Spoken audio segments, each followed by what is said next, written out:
Regreso nuevamente a Los Ángeles, en California, con nuestro analista Majid Rafizadeh. Señor Majid, en este momento existen unos factores de poder en Egipto. Veamos este informe donde encontramos que el ejército juega un papel muy importante.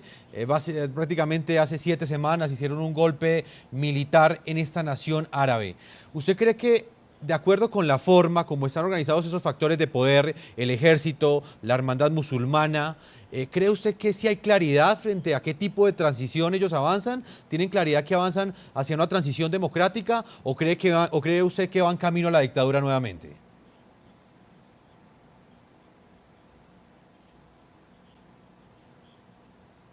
Bueno, yo creo que la situación en Egipto es muy complicada, en el sentido de que usted tiene a la hermandad musulmana y también tiene al brazo militar, a las fuerzas militares, a las fuerzas armadas. Políticamente, creo que puedo decir que están en una diferencia política muy grande, porque usted tiene a los hermanos musulmanes pidiendo que Morsi vuelva al poder, a la presidencia, pero el ejército está diciendo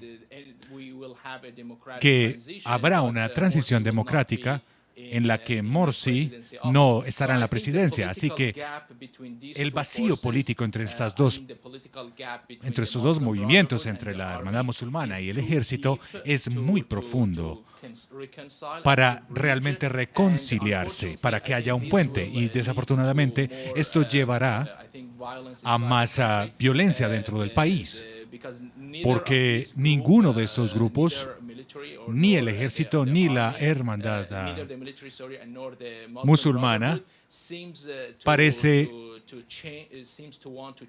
querer cambiar su posición.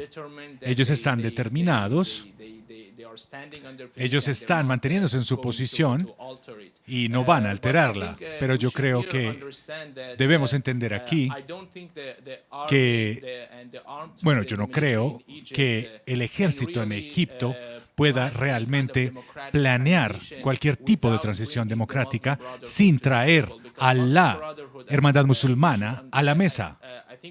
Porque tenemos que entender que esta hermandad musulmana tiene unas raíces muy profundas en la tela sociopolítica de Egipto. Ellos han operado allí por décadas y los números también son considerables dentro de los egipcios que son miembros de la hermandad musulmana o que apoyan a la hermandad musulmana. Así que el ejército no puede excluir a la hermandad musulmana completamente. Creo que los tienen que traer al proceso político para poder tener un poder democrático transitorio. Lo que yo veo en este momento es que hay un vacío político muy profundo, grandes diferencias entre estas dos partes. Permítame, voy con el señor Fleischman en Miami, en los Estados Unidos. Quiero preguntarle el mismo interrogante en la misma dirección. Quisiera saber, ¿hasta dónde cree usted que Egipto realmente, de acuerdo con esos factores de poder que nombraba al comienzo pues, de esa pregunta, me refiero al ejército, a una hermandad musulmana que quiere el regreso de Mohamed Morsi al poder, ¿hasta dónde cree usted que hay claridad si se avanza hacia una transición hacia la democracia o si lo que estamos presenciando es un retroceso hacia una nueva dictadura en la que, pues, como usted mismo lo ha afirmado, los militares tienen un gran poder y quieren conservar esos privilegios que históricamente ellos han tenido?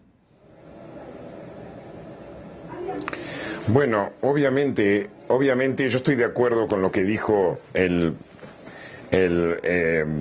mi compañero aquí en el panel. La democracia no se va a desarrollar si hay exclusión de grandes masas o de un grupo muy importante. Recordemos incluso la propia experiencia de América Latina. En el año 1955 en la Argentina hay un golpe de Estado contra el general Perón, que es verdad, era un gobierno dictatorial, sin duda, pero a la vez también representaba un movimiento. Y después del año 55, en realidad, existe un gobierno militar o un gobierno apoyado por los militares que excluye o que proscribe al peronismo. Y lo que genera es que el peronismo se vuelve como un movimiento que finalmente hace el país ingobernable, porque al no incluirlos, simplemente no había posibilidad en la Argentina de gobernar como se debe, particularmente cuando ellos tenían los sindicatos y otros grupos que ellos dominaban. Y finalmente el gobierno militar argentino eventualmente permite la vuelta del peronismo. O sea que estoy de acuerdo con lo que dijo el compañero del panel, que no logré captar su nombre plenamente, que de alguna forma la democracia va a continuar solamente si hay integración de todos los grupos. Pero por el otro lado, reconozcamos que la hermandad musulmana actuó también en forma poco democrática. ¿Por qué actuó en forma poco democrática?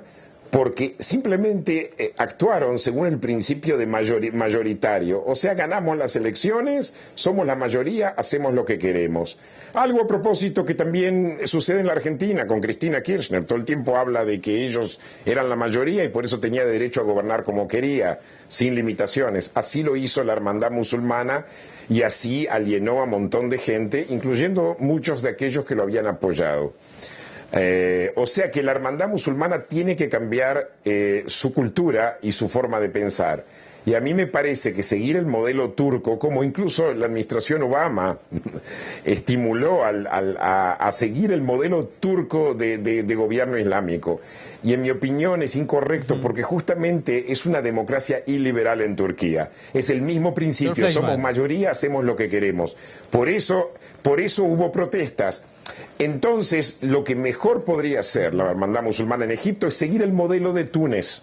O el modelo de Túnez, donde la hermandad musulmana también está en el poder, pero a la vez reconoce que hay otros poderes que hay que tomarlos en cuenta y que la hermandad musulmana no puede gobernar simplemente con el principio mayoritario, que hay que incluir y hay que tomar en cuenta incluso aquellos que no ganaron las elecciones. Doctor Fleischmann, permítame preguntarle, ¿usted cree que el ejército egipcio, que es uno de los ejércitos más poderosos, en términos comparativos con otras naciones árabes, ¿usted cree que este ejército se apoderó de alguna forma de un descontento popular que existía en Egipto? Me refiero a un descontento popular frente a la economía, frente a los actos de corrupción. ¿Cree usted que el ejército se apoderó de ese descontento popular para tomar el poder en beneficio propio ante una eventual amenaza que representa una democracia, para que ellos mantengan esos poderes, esos privilegios presupuestales, legales, en términos de inmunidad que han tenido en los últimos años? Puede ser, pero en términos comparativos, esto es lo que yo voy a decir.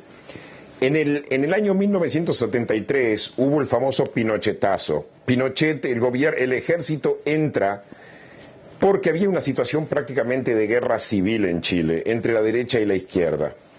Y por otro lado habíamos tenido también un gobierno de izquierda que se había manejado muy parecido a la hermandad musulmana. O sea, tratando de gobernar incluso en coalición con los grupos más extremistas, y habían ignorado los otros grupos que habían estado con ellos en el gobierno. En esa situación de empate o de guerra civil entre grupos, el ejército entra como un factor estabilizador. Ahora, en ese proceso de entrar como factor estabilizador, prácticamente pasa a gobernar por sus propias manos. Y la única razón, y yo esto no estoy justificando el gobierno de Pinochet, pero la razón por la cual el gobierno de Pinochet fue legítimo por muchos años es porque puso fin a una situación de guerra civil.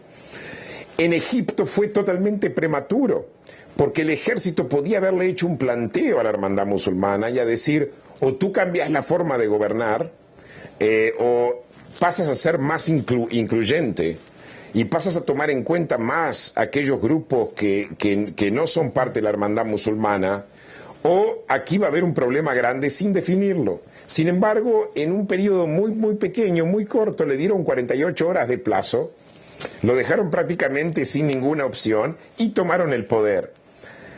¿Qué hizo el ejército en este momento? En lugar de convertirse en un factor estabilizador, se convierte en un factor que toma prácticamente el poder en sus propias manos.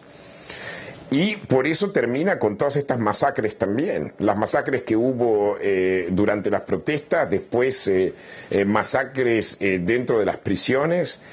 Esto para mí genera una situación, unas consecuencias terribles, donde simplemente se polariza la guerra, como dijo mi compañero de panel, entre el ejército y la hermandad musulmana y los millones de egipcios que están en el medio, incluyendo aquellos que iniciaron las protestas en contra de Mubarak, quedan totalmente excluidos. Tiene que haber un gobierno de inclusión. Incluso si los militares se apoderan del poder, no van a tener la misma legitimidad que tuvo el general Pinochet después del año 73. Doctor Fleischmann, permítame, vamos a una primera pausa a comerciales a propósito de nuestro tema en el día de hoy. La pregunta que le hemos planteado a todos nuestros televidentes a través de Twitter, ¿fracasó la primavera árabe en Egipto y en Siria? ¿Pueden estos países vivir en democracia? Vamos a ver algunas de las opiniones que nos llegan hasta ahora a nuestras cuentas de Twitter. Juan José Manuel nos dice que el problema es que Estados Unidos teme que los hermanos musulmanes usen la democracia para promover su teocracia. Ahí está el problema, según este televidente. Ronald Torres nos dice que la transición a la democracia exige acompañamiento y veeduría internacional. Hasta ahora solo ha habido entrega de armas. Y Marcelo Dotti nos dice que no fracasó. La primavera fue un inicio luminoso y será un largo y traumático proceso. A la larga ganará la democracia. Muy bien, vamos a una primera pausa a comerciales. Cuando regresemos analizaremos el segundo escenario, que es Siria, en donde en este momento está centrada la atención mundial de la comunidad internacional, luego de que la oposición denunciara ataques con armas químicas que habrían dejado una cifra cercana de 1.300 muertos en esta nación árabe. Ya regresamos a la segunda parte de este programa La Noche.